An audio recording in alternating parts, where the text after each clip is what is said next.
Welcome to the official Lawyer Minds podcast. Lawyer Minds is an ever-growing ecosystem for all the resources modern lawyers need. As the official Lawyer Minds podcast, we'll discuss everything from the latest happenings on the website to industry news. Get ready. Here we go. It's time to dive into the minds of successful lawyers. Here are your hosts, Tad Thomas and Mike Campbell. Tad, how are you? Signing my malpractice quote for the coming year. Always a fun thing. Yeah. Always a fun thing. It's always fun. How do people not have insurance? There's lawyers that do that. I don't understand it at all. It was one of the first things I factored in whenever I started my practice was malpractice insurance. I guess if I'm a client, I say, well, yeah, if he doesn't have insurance, that must mean he never screws up. And Mr. Thomas is over here with a bunch of insurance. He must always screw up. Maybe that's their logic. I don't know. It's a marketing thing, Mike. I don't have insurance because I never screw your case up. I never screw this up. Yes. It's an interesting thing because I think one, people are cheap, and that's the reason why they don't get it. But two, also, when they do have it, sometimes they're afraid to make claims. And I just wrote an article for Lawyer Minds about fear. And one of the fears that I always have is a malpractice claim, right? Mm-hmm. And then I reminded myself that, look, we all sue people. That's what we do for a living. We sue people. Hopefully we don't have to, but in cases where we have to, we file lawsuits, and that's a development for the person who's getting sued, and it's probably stressful, but we know these people have insurance and that their insurance is hopefully going to provide them with defense counsel and protect them. And so if you can sort of adopt that same mindset and framework into, one, making sure you have malpractice, and two, if you do have it, you make a claim. Look, these things happen. You do it on a regular basis. Yeah. I tell, everybody when they get hired on here is like, look, everybody makes mistakes. I've made mistakes. I'll make mistakes in the future. Let me know as soon as the mistake's made. Don't try to hide it. I'm not going to fire you for making a mistake, but I can't fix it if I don't know about it. And, there's a lot of things I can fix before they get too bad or minimize the damage or whatever. So just tell me. Yeah. That's what it's all about, is ownership. And for me, I remember I was working in a tire shop like years ago, and I accidentally broke this guy's rim on his tires, like a plastic thing or something. And I was so afraid that, because this guy was a jerk, I was so afraid he was going to chew me out. And I just went and I talked to him and told him what I did. And he was like, hey, because you came and told me this and volunteered it, I'm going to let it slide. I appreciate your honesty. And nice. It was kind of a reinforcement that honesty is the best policy. And also, two, don't give people leverage, or don't give a situation leverage. Don't give stress and fear leverage in your mind. Right. Get it out there. Yeah. We all make mistakes. I've known Angie Edwards for many years now, back when she was in private practice, and then now she's with Lawyers Mutual of Kentucky. And she's going to tell us, about why it's important to be a mutual, be involved in a mutual insurance company as opposed to a for-profit. And, for some people, that's not even an option, but there's certainly some good points to that. And we're going to talk to her about things like we've just been talking about: when to report, when not to report, what to look for in a policy, how to decide how much you need in your policy. So I've seen her speak on this before. She's super knowledgeable. So really looking forward to it. Me too. All right. And so let's hear from Angie Edwards.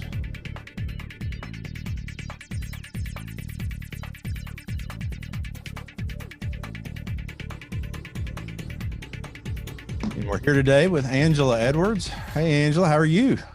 Just fine. How are you? Oh, pretty good. So we're going to talk about every lawyer's favorite topic, malpractice. Sure. Second only to ethics complaints. Probably one in the same.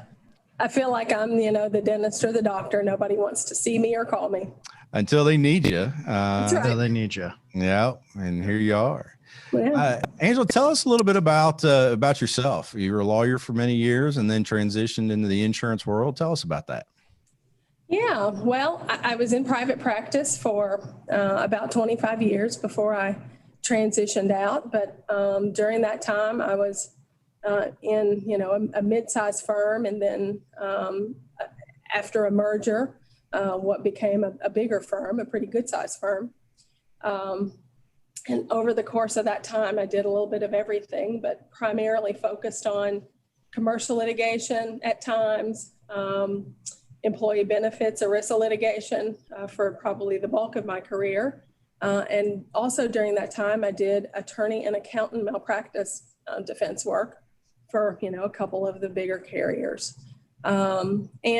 Just had reached the point where I thought I might want to do something a little bit different. Had heard about Lawyers Mutual over the years that I'd been in practice, knew it was a lawyer-led insurance company based here in Louisville.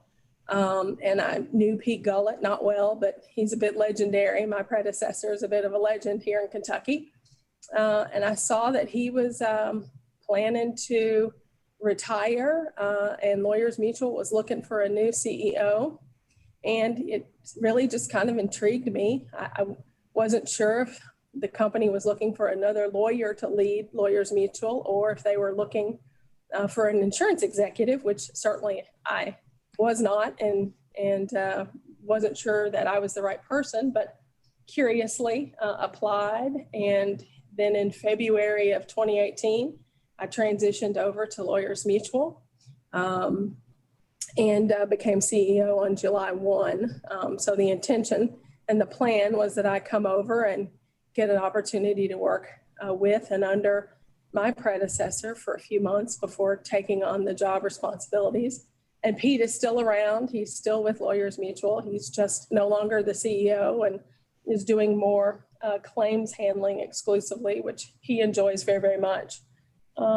So I'm enjoying the work, enjoying the transition. I miss private practice sometimes. I certainly miss a few of my favorite clients and longtime clients, and miss my colleagues and former law partners. But it was a good time to transition and to make a change, and I've enjoyed the work and have been able to really use some of that legal malpractice defense work experience and been able to bring that to bear in this position. It seems like I think we need to get somebody on from LIMIC to talk about branding and customer service as well, because it's, being a lawyer that practices in Kentucky, it's like I see you guys everywhere. You're at the bar association and local bar associations, and you talk to anybody who is an insured of LIMIC and they've just got such high praise for the company. What distinguishes you guys, you think, from other insurance companies in the market? Well, it's nice of you to say that, and we certainly appreciate that acknowledgement. What most people may not know is that all of that visibility and seeing us everywhere and feeling like we're everywhere all the time, Lawyers Mutual has a staff of 9 people that run the company and do all the work. And I think what distinguishes Lawyers Mutual, first of all, we are a mutual insurance company, which means we are owned by our policyholders. We're not a big insurance carrier who's, a public company traded on the stock market with, a board of directors and shareholders and that sort of thing.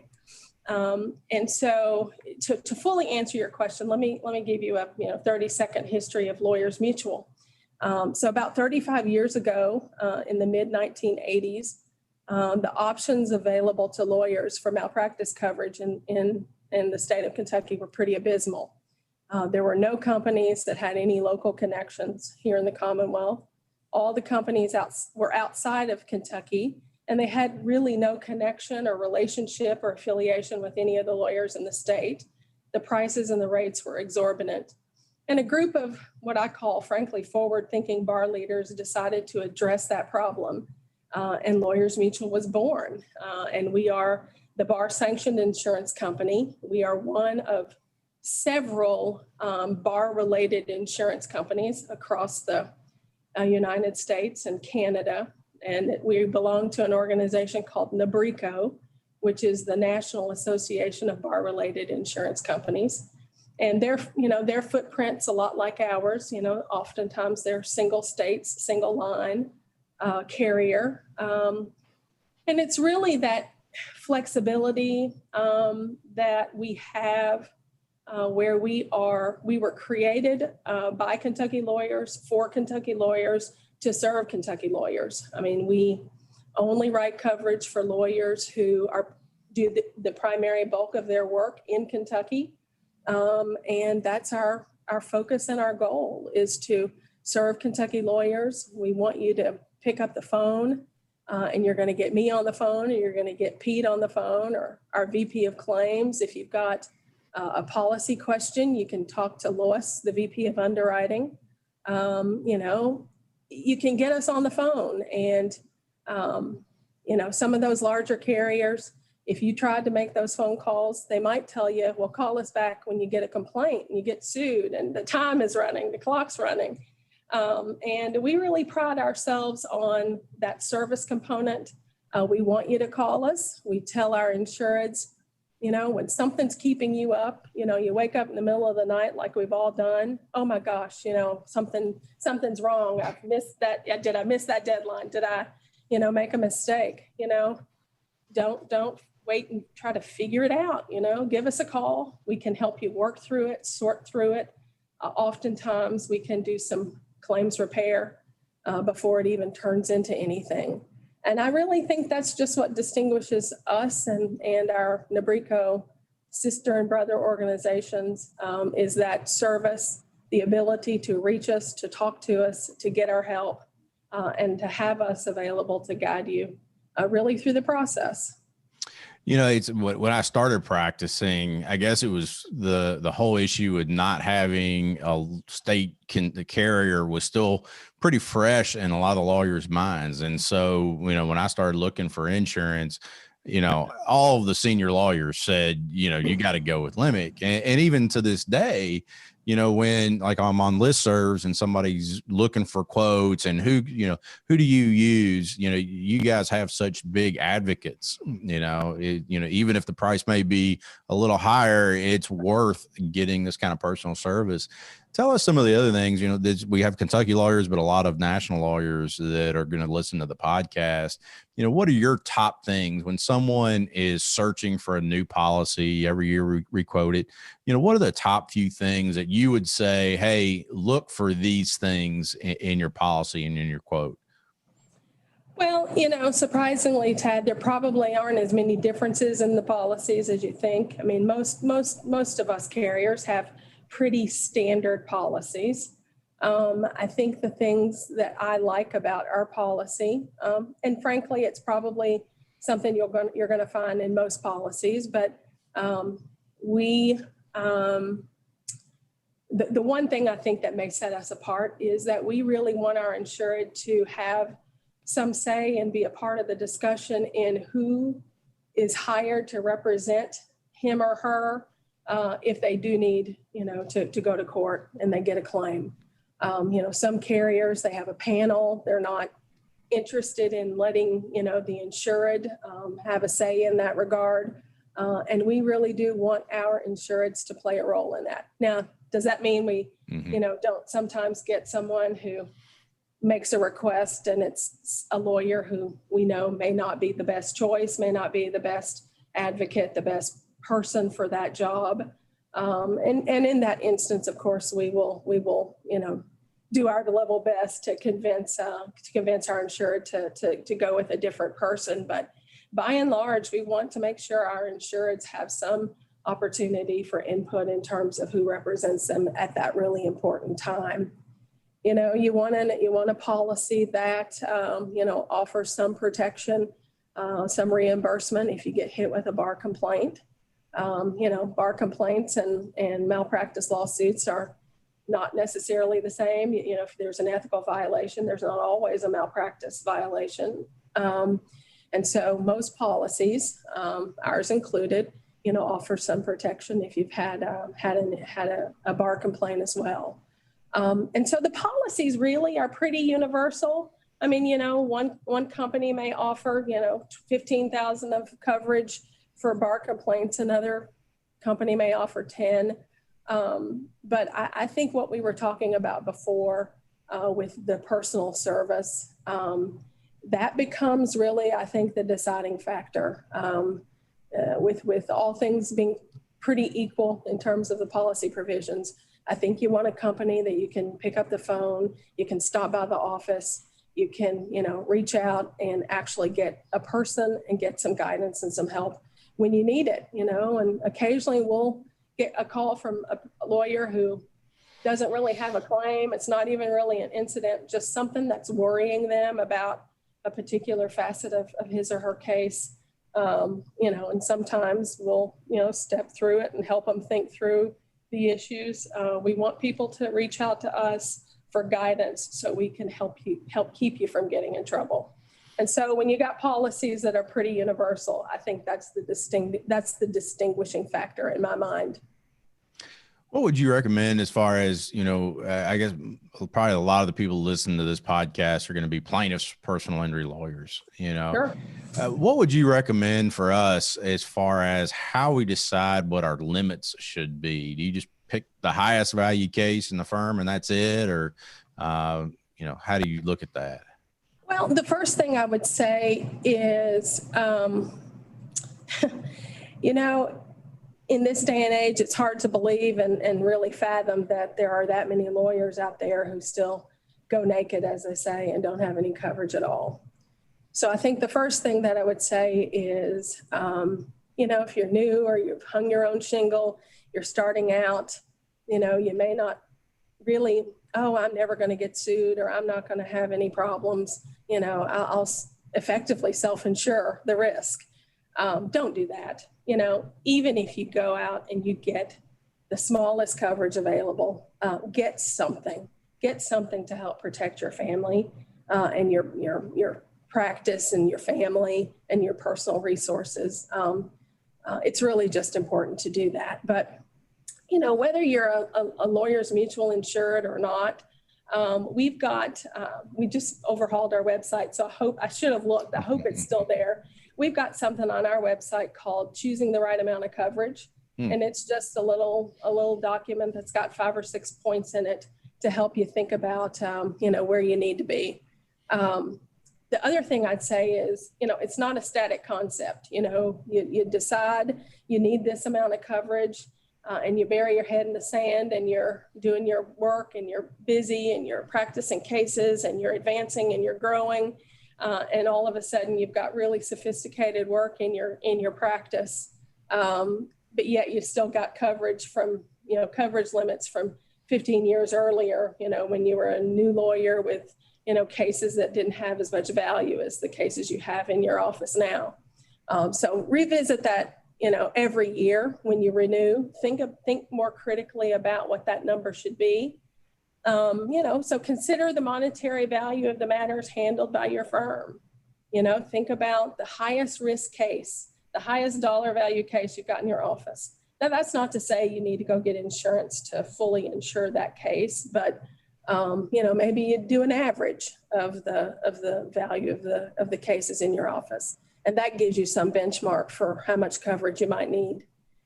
Think about whether you practice in one of those areas that there's always a lot of malpractice claims. In our office here in Louisville, our office here at Lawyers Mutual, plaintiffs' personal injury and real estate are the places where we see the most claims. Some of our other companies would tell you it's trust and estates or whatever. But if you're practicing in a practice area where you're likely to get sued, then that may be an indicator that you should have a little more coverage. Take into account the personal assets of the attorneys in your firm. How many attorneys in your firm? I mean, obviously, the more attorneys you have, the more risk you're bringing into the door with all of those lawyers bringing in cases. Thanks, Mike. You're fired. You scared me.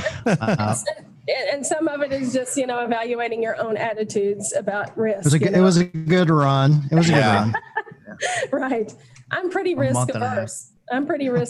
So I would probably have more coverage than maybe someone who had a little more risk tolerance. So, take a look at the document on our website, and if for some reason I get off here and can't find it, I'll make sure to make it available. But, get some coverage. Make sure if your state requires coverage. Kentucky is not a mandatory insurance state. Some states are, many states are. Some states are going to dictate that you have to have X amount of coverage and you're going to have to get it from X carrier. That's not the case here. But obviously, if you're an LLC, you've got, some mandatory minimums. The Kentucky Bar Association has recently required you to report if you don't have a certain level of coverage. So there might be some things. It's a good thing. It's not a bad thing. Right. So there might be some peculiar or specific, I should say specific, not peculiar, some specific requirements of your particular state that might dictate how much coverage you need as well. So make sure you're covering yourself in that regard.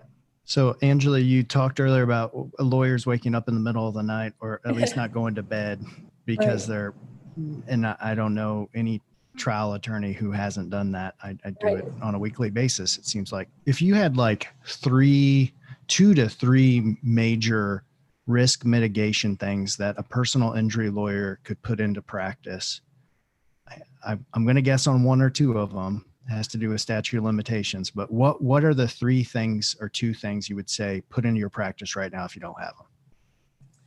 Well, yeah, you're probably right. You could probably guess the 2 or 3 things that I'd say. A couple of things. You mentioned statute of limitations, and certainly that's true. To have a calendaring system and a backup, and a check and balance for a system in place to make sure those deadlines don't get missed. The number one thing that I would say, though, is communicate with your clients and manage his or her or its expectations about what you're doing, what you're capable of doing, what you can accomplish for the client.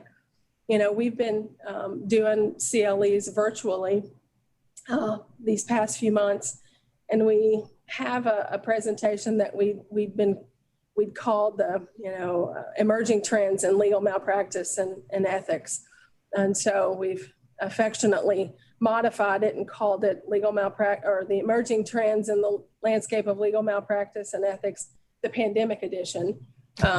And so that scares me just in the title. Yeah. But communications with the clients is always important, but now key more than ever. Have calendaring systems in place, have appropriately and properly trained staff to make sure they know what they're doing. And a really good paralegal and legal assistant is worth his or her weight in gold, especially when they are uber capable and can help you. I mean, we're all going to make mistakes. I mean, I'm not here to suggest that we're all, infallible or bulletproof in any way. We're all going to make mistakes. We're all human. But have a team of people in place to help you manage the calendar, manage the deadlines. And if you're a solo, you got to have a backup. You got to call up a friend or a colleague and say, I'm out here on my own. I'm practicing by myself. I don't have an assistant or a paralegal, but I need somebody to be my backup. When I get a cold or get sick and need some support. So we can't practice law by ourselves. It's hard. It's hard even when you've got great people around you. So have a team, whether it's inside your office or somebody outside your office, who can really help, manage. And then the other thing, in this day of the, the world we're living in, attorney wellness and well-being is always important, but it's so important now because, there's always been talk about, are we tracking it, or do we track it, or can we track it? It's really hard to figure out, which of our claims might be attributable to a lawyer who's, got some challenge. But truthfully, taking care of yourself personally is really important. Mental health, and just, we all know the statistics about lawyers and drinking and drugs and those sorts of things. So take care of yourself. Find some balance if you can. A tired mind is one that's more likely to make a mistake. So if one of your insureds or someone that's applying for insurance isn't using the Peloton that's in his basement and instead is bypassing that and going to the bar that's in his basement during COVID, I mean, is that something that we would want to report, or can we just let that slide? Not named Tad. Not named Tad. Somebody I know, friend of mine, a friend of relative. Tad's. Yeah, truthfully, things have to be pretty dire for us to know, that a lawyer is really, in trouble in that way, Tad. So, we're not going to hear that. And it's would be really surprising if a lawyer were to report something like that in an application. But that's why we try to remind every chance we get, take care of yourselves and take care of your mental health and your physical health. And Pete and I both, serve on Key Lab's board.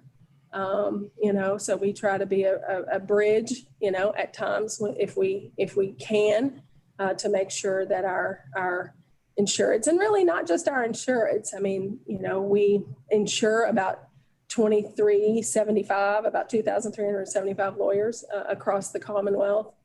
But really, one of the missions of our organization is to be a resource for all lawyers in Kentucky. And so, our message really, we try to get it out to everyone, every practicing lawyer. Take care of yourself. If we can be of help to you in some way, and maybe even some way that has nothing to do with your insurance coverage, give us a call and we can see if we can help put you in touch with the right people to get you the help you need.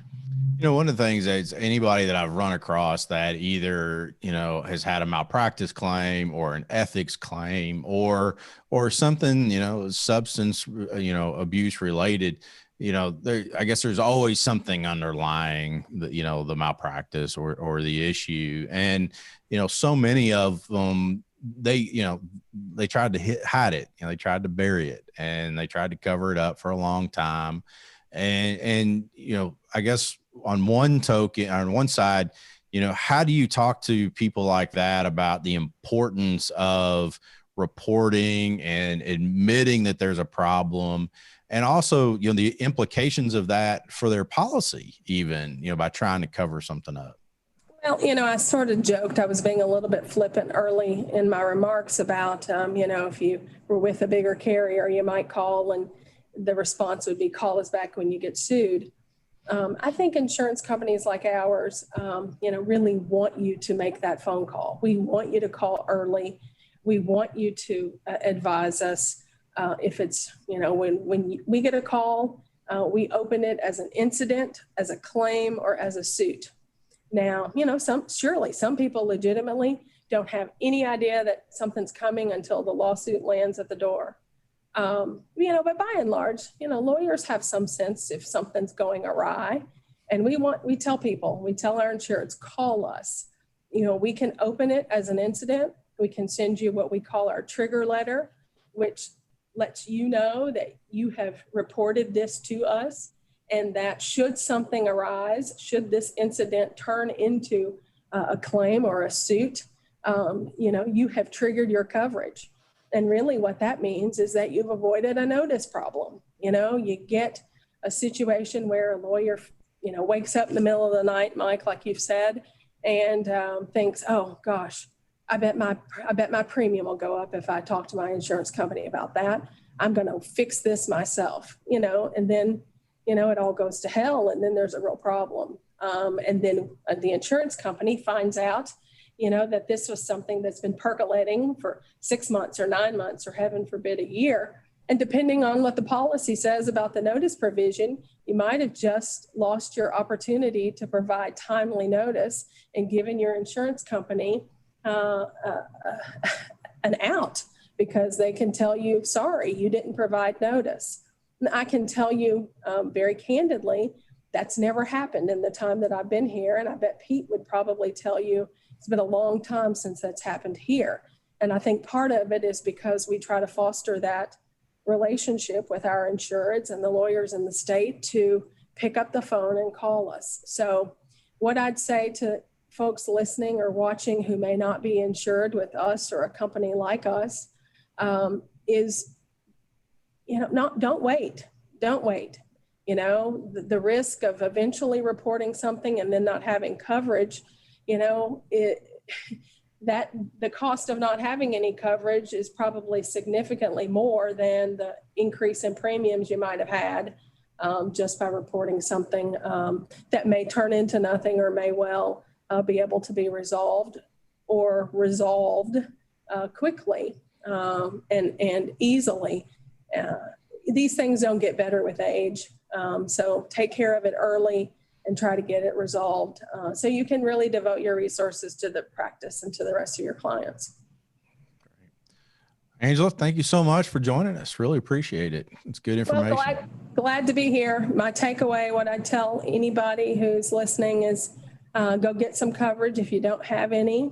And think about how much you have right now and whether it's enough. Get on our website, take a look at our documents, or pick up the phone and call me. I don't care if you're one of our insureds or not, call me.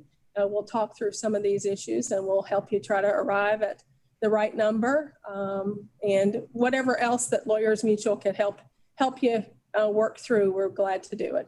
I appreciate you.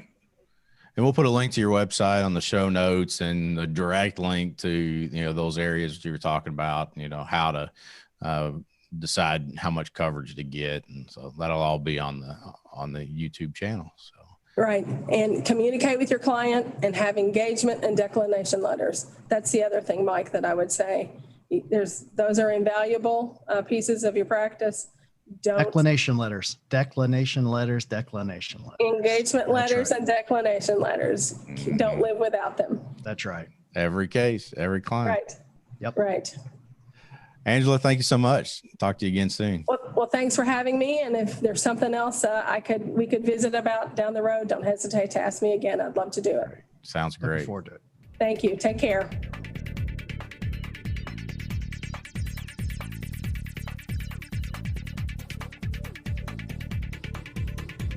Great information. I still can't believe people are out there with no insurance coverage. Like she said, at least get something. It's mind numbing. Yeah. And you're putting not just yourself, but effectively your family and livelihood and everything at risk. Yeah. Well, and we'll put in our show notes, their website so you can get on. And I remember seeing it before. They've got a great kind of one pager on how to decide what your limits need to be and some considerations for that. And what. Yeah. I mean, if you're running around without malpractice insurance, I mean, yeah. I don't know what to tell you that she hasn't already kind of went through. Yeah.